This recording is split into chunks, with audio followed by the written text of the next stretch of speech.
Hey, sports card fans, it's John, Wade Boggs fan. Hope you all had a wonderful Christmas. I did. I got to spend it with family.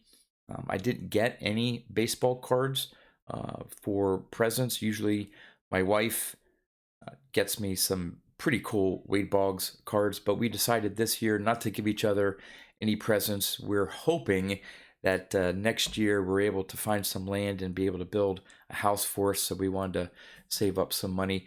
But from other family members, I got some eBay gift cards, so that will most likely lead to some baseball card purchases in the near future.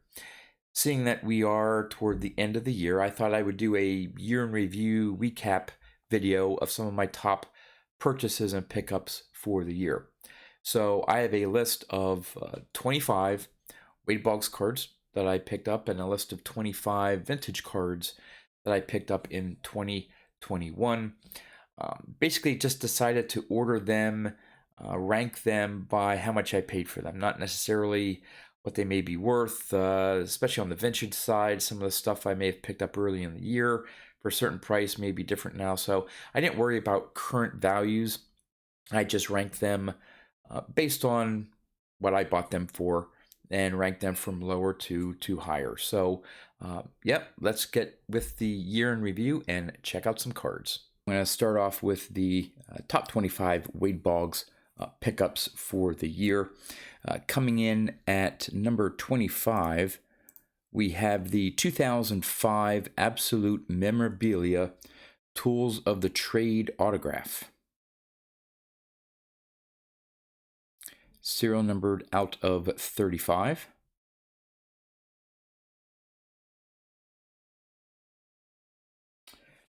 Next, we have the 2020 Panini National Treasures Hall of Fame Materials Hollow Silver.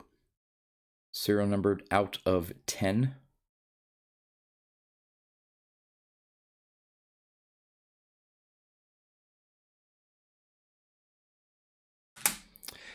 Then we have the 1998 Aurora Pennant Fever Platinum Blue. These colored parallels of this Pennant Fever are really hard to come by. So you can see down there at the bottom, it's serial numbered out of 100. You wouldn't normally think a parallel out of 100 would be that hard to find, but these are scary hard, especially there's a couple, I think it's the copper, that may be out of 20 or 30, near impossible to find. All right, next, number 22, we have the 2018 Topps Tribute Red.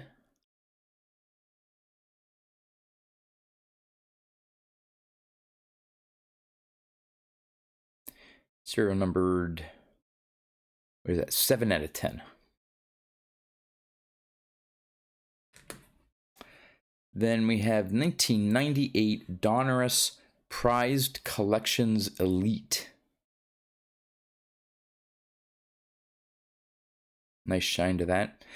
This sort of completed my run of these parallels. Wouldn't necessarily per se call it a rainbow. There's no stated print run, but supposedly there are only 220 copies. So this is the hardest of the prized collections to get. Then we have one of my favorites set, at least, the 2018 Leaf Originals Metal. This is from the National promo. This is the green. It's based on the 1948 Leaf design. And this is serial number 3 out of 5. And other than the 1 of 1, I think I'm only missing, I want to say the red out of 3, I think. Something ridiculously hard for me to get the non-1 of 1 rainbow. So hopefully one day I'll be able to find that last color. But just absolutely love this set. All right, coming at 19, we have the 2020 Topps 5-star Pantamaris Penmanship Autographs Green. And this is serial numbered, was that Wait, it's hard to see. Sorry about that. 10 out of 10, it looks like. Has that acetate to it, so you can see right through it there. Really cool card.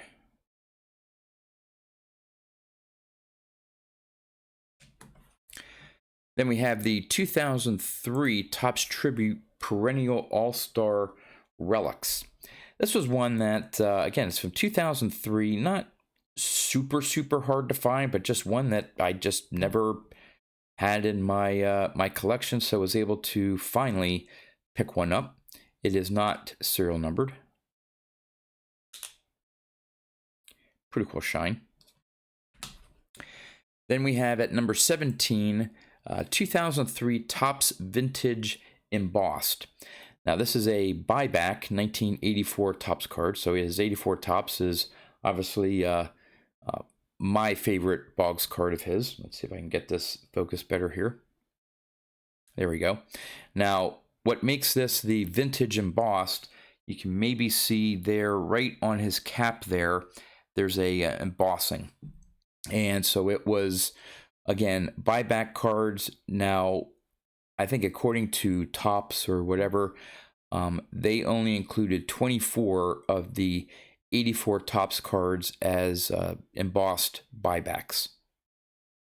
So you can't really see the embossing through the back, I don't believe, but you can just see it there on the front. I'll show you the glare right there. You can sort of see it. So really happy about that pickup. Again, I love the 84 Topps Boggs card. Now at number 16, we have the 2020 Panini Absolute Iconic Ink Dual Materials. So we have a bat and Yankees jersey, sticker autograph. This is serial numbered out of 15, 14 out of 15.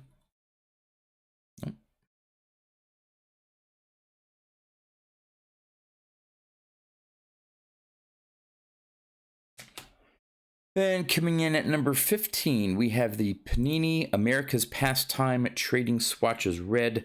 I recently showed this card off. This completed my rainbow as I already had the 1 of 1. Come on here. There we go. So it has a pretty cool Yankees patch, Tampa Bay. I guess you can call it a patch. Not sure what part of the uniform that is.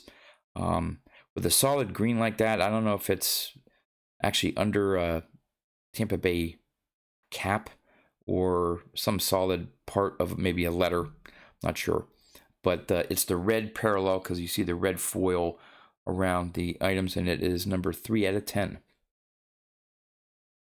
Really glad to pick this one up to complete the rainbow.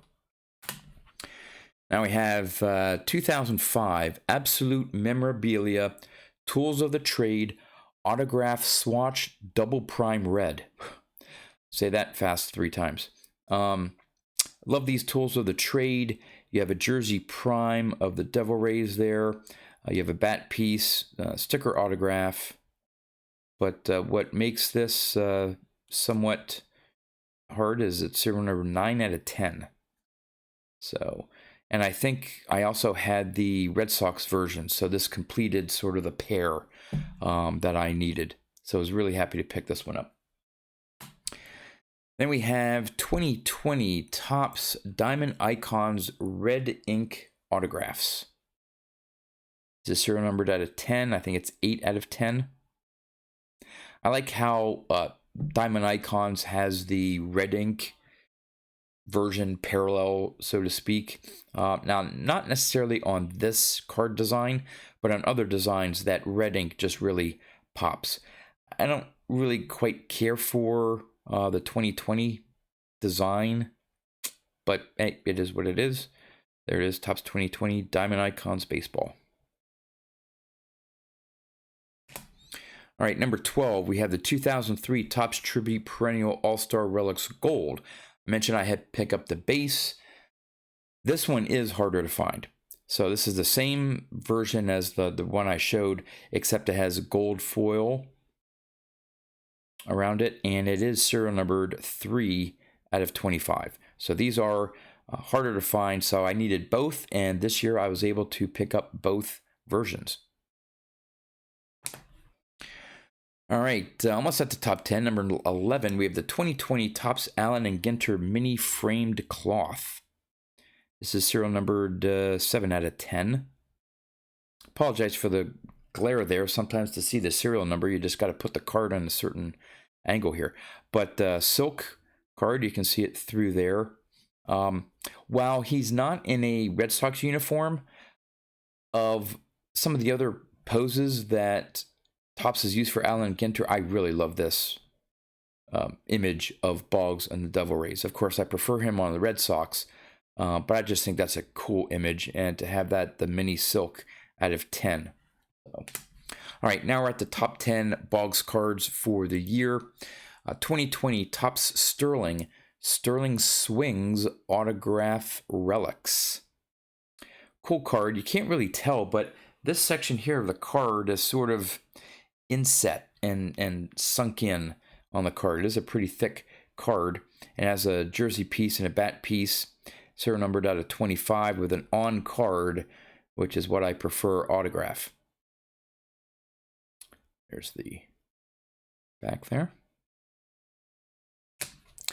Number 9, 2005 Upper Deck Hall of Fame Hall-worthy autograph gold. There are 3 versions in this one, in a Red Sox uniform, one in the Yankee, and one in the Devil Ray. I believe I had the Red Sox, so I now have of this parallel autograph version. This is out of 5. I have the Devil Ray, so I think I still need the Yankees version out of 5. But this is a massive set, and I may have over half, not including the one-of-ones, but it's just a mammoth of a set to try to complete, because a lot of them are low serial numbered cards. But was really happy to find one in my price range to add to the collection. Right, number 8, 2020 Topps 5-star Pantamaris Penmanship Autograph Gold. I had shown the green off. This is the gold version. And if you can see down there, there it is, 4 out of 5. So this is, the previous one was out of 10. The green was out of 10. The gold is out of 5. And that is on card. See through there. Really pleased. I haven't been picking up too many really low serial numbered cards, although I had, my share this year. Very fortunate. But some of these low serial numbered cards, either the buy it now is ridiculously high, or there are other fellow Boggs collectors or others that I don't know who they are, sweep in and put in high bids. So number 7 on the list, and this is actually the last one that I actually purchased this year, and I'll explain in a second here. But this is the 2021 Sporting Life America 4th of July. I have, hold on here, I have several of these Sporting Life art cards, and they're very popular in terms of art cards in the hobby. This Sporting Life company does a really good job. They purposely try to antique the card to make it look like maybe a card from the 20s or 30s. There is the back, and this is a one-of-one. So they typically do something around, say, 4th of July, maybe Memorial Day, Christmas, things like that. But this is the one for the 4th of July. So I had to pay, and these are going for more and more money as more come out. I think they're becoming more popular, and player collectors or Sporting Life collectors. Over the years, I've noticed I've had to pay more and more, unfortunately, for these Sporting Life cards, because most of them are one-of-ones. So, all right, I have 6 more left, and the reason why I say I had just ended what I had bought for the year, the last 6 are ones that my wife got me for my birthday. Again, we didn't get anything for Christmas, but she did get me some cards for my birthday, and I'm just, since I don't know what she paid for them, I'm just going to rank them in terms of ones that I like better. I don't know. But anyway, here's number 6, 2020 Leaf Lumber Kings Bat Rack 3 Silver. And the silver, of course, is the outline around the bats. We got Rod Carew, Tony Gwynn, and Wade Boggs, serial numbered 6 out of 9. She really knocked it out of the park for my birthday. But there's the back. All right, number 5, we have the SP Signature Enshrinement Signatures Duel. Of course, with Ryan Sandberg and Wade Boggs.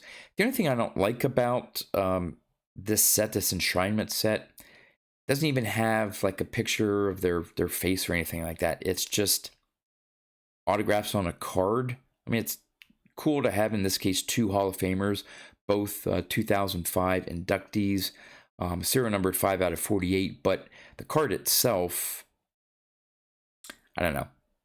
But it's cool to, like I said, have a dual autograph. And Sandberg stuff I've seen come up that parallels or is also featured with Wade Boggs.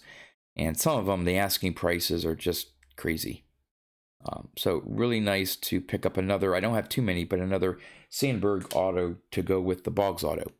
All right, number 4, 2016 Prime Cuts Hollow Red. It almost looks purple, that foil around the patches, but I guess it's in the certain light. See, right there it looks purple to me, but in another light, maybe it's, I don't know, they call it red, but it is serial number 3 out of 3. You got a Tampa Bay Devil Rays patch and a regular jersey piece and a auto.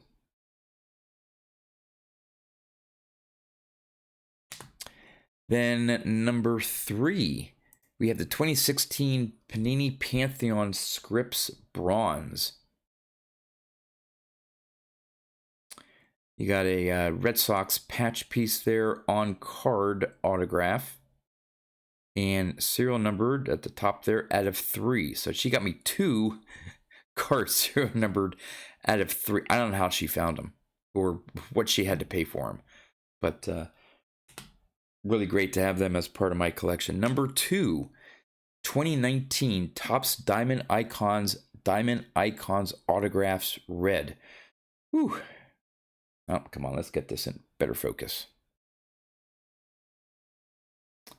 Come on, there we go. 1 out of 5 on card autograph. It's the red version. Love it.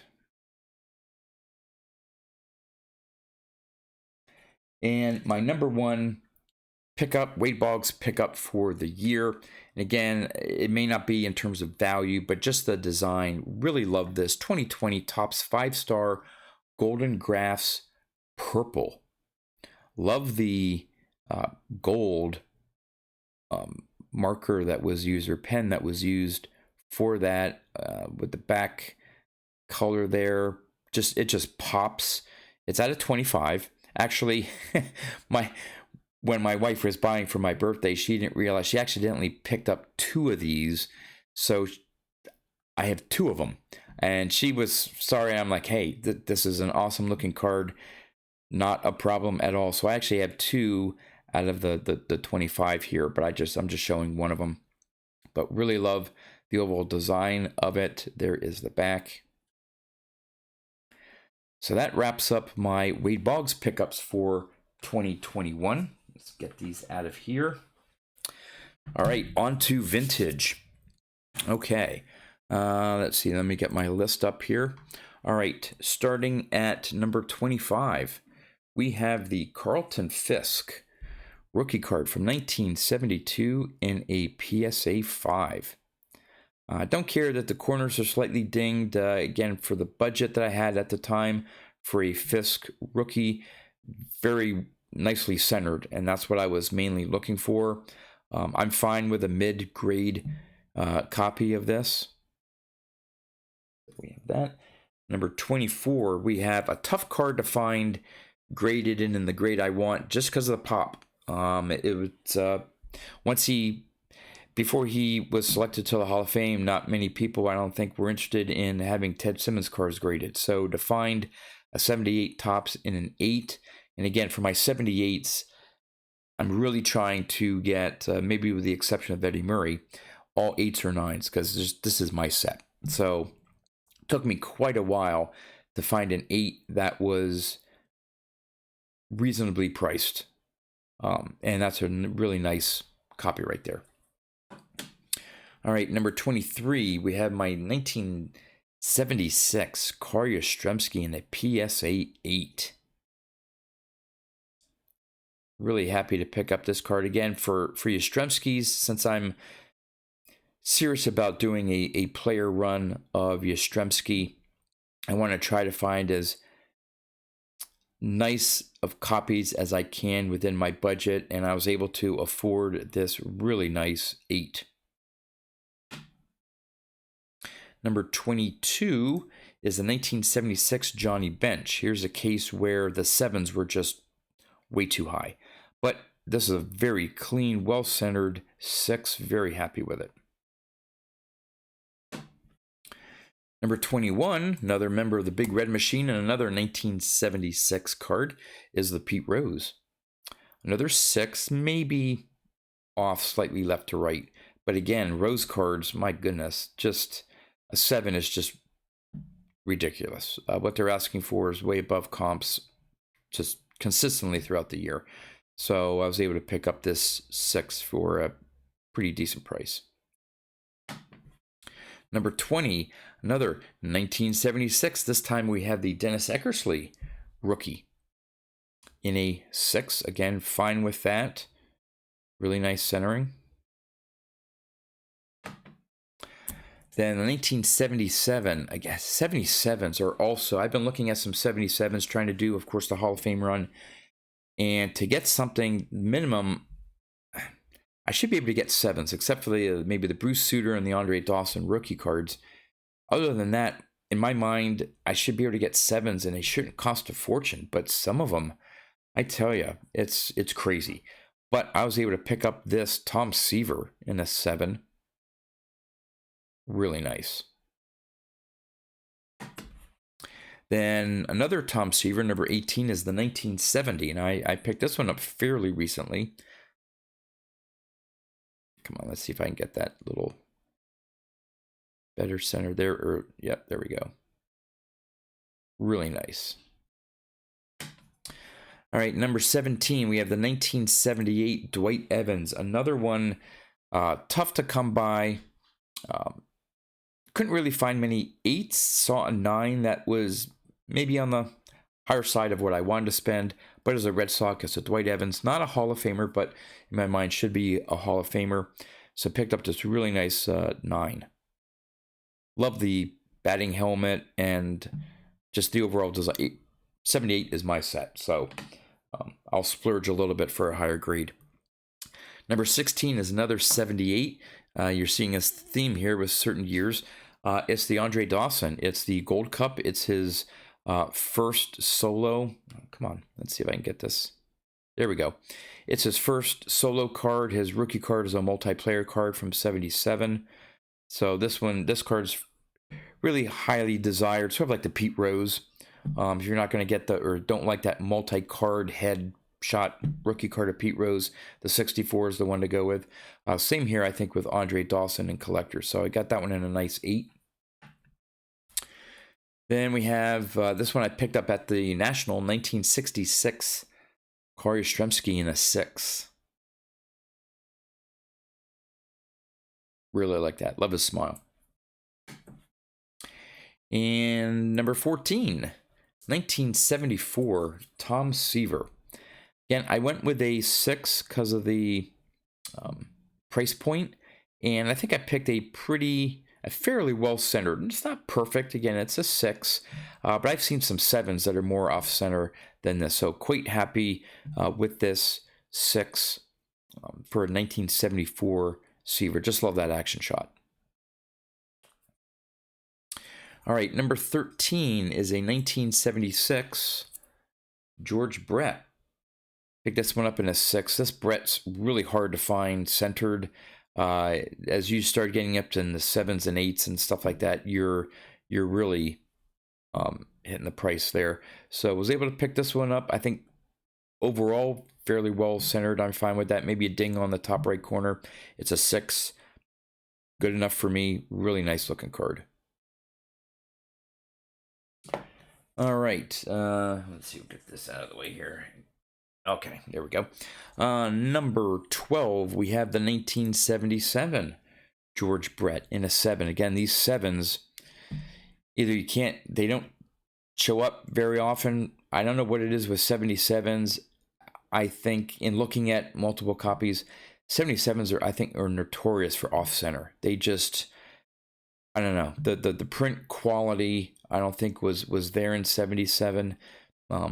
You get some stuff really off left to right mainly, and this one's really nice.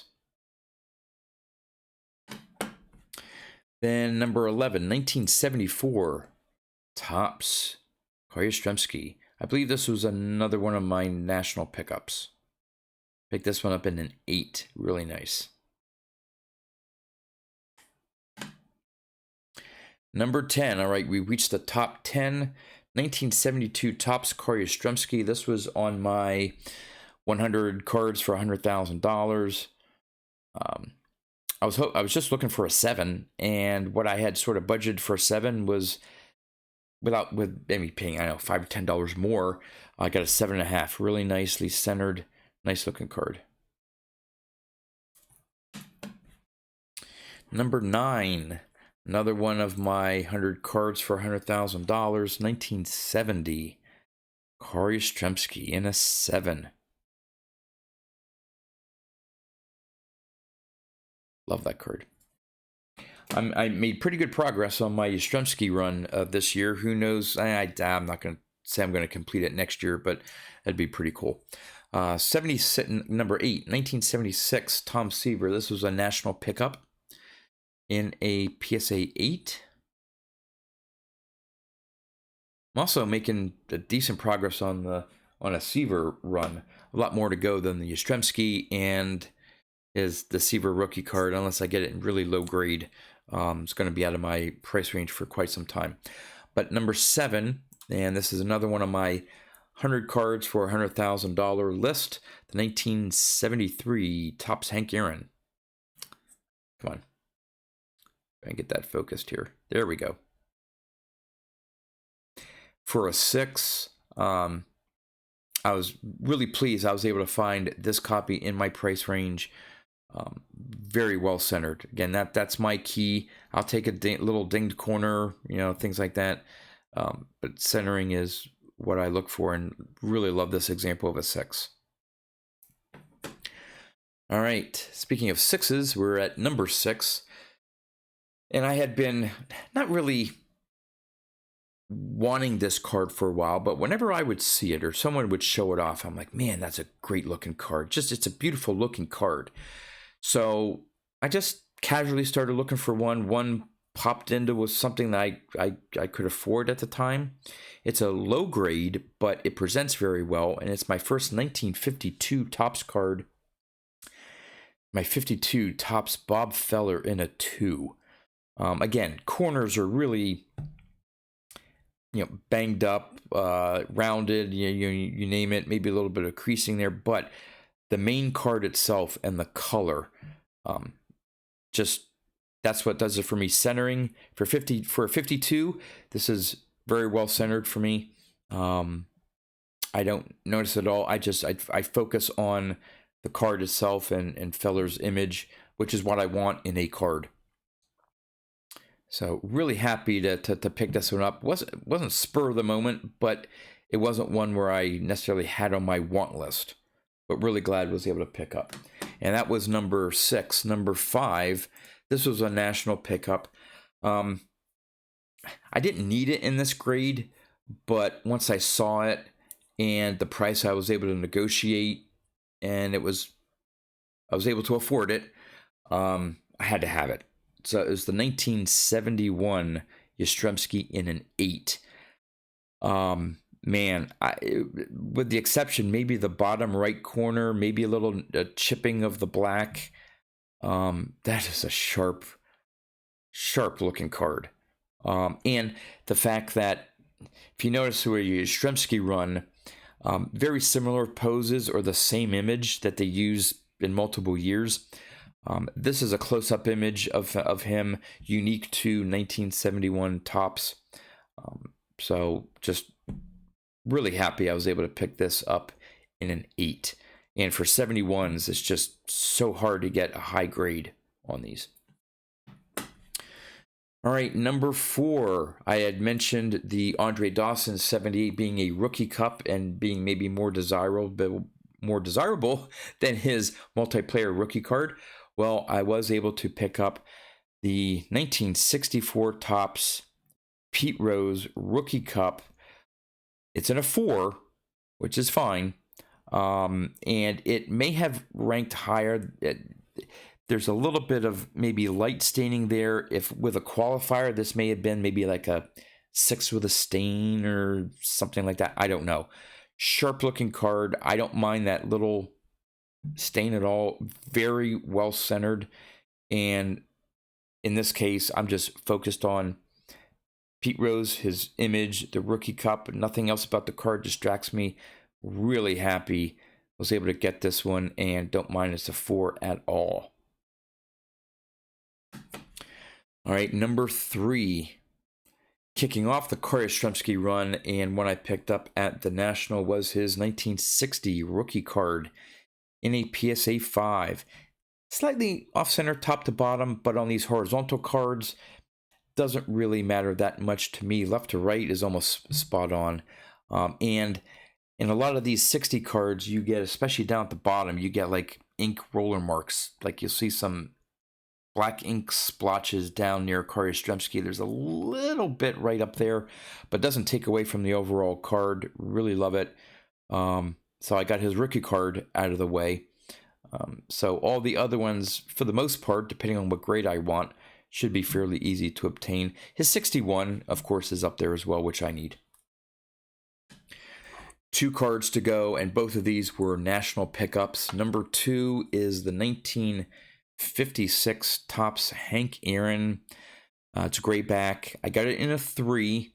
I was looking for the 55. I just couldn't find a 55 in the grade I wanted or the eye appeal I wanted, and for the price that I was able to negotiate. So I found this 56, and this was a no, I'm sorry, it's the next card. This one here, I found I was okay with the 3. Again, presented itself very well. Wasn't too worried about the corners. Nicely centered. Very happy with this pickup, even though it's a 3. Just the 4s or 5s just were unattainable for me at the time. So very happy to add this Hank Aaron. And the number 1 vintage pickup for 2021 is my 1955 Bowman Hank Aaron in a PSA 4. This is the one where, if you watch the video, my recap video of the National, I was able to, it was a really cool experience. 2 owners. I don't know if it was a shtick they do, but whatever it was, I appreciate it. One guy gave me $50 to go toward my purchase to the other owner. So basically, I got the card for what I wanted to pay for it. The one owner whose card it was got the price that he wanted, and the other guy was paying it forward. It just worked out well. Really happy to pick up this 55 Bowman in a 4. Again, very well centered, even top to bottom, left to right. I'm sure it's just the corners that got the downgrade. Happy with that. Not much chipping on this card as well. So there you have it. My 2021 wrap-up of top Wade Boggs and vintage card pickups. If you enjoyed this video, would appreciate you supporting my channel and hitting that like button. If you missed my previous video, you can check it out right here. And if you're currently not subscribed and you enjoy watching videos featuring vintage and modern baseball cards, you can subscribe to my channel right here, and better yet, click that bell to be notified next time I upload a video. That's all I have for you. As always, thanks for watching, and I'll see you next time.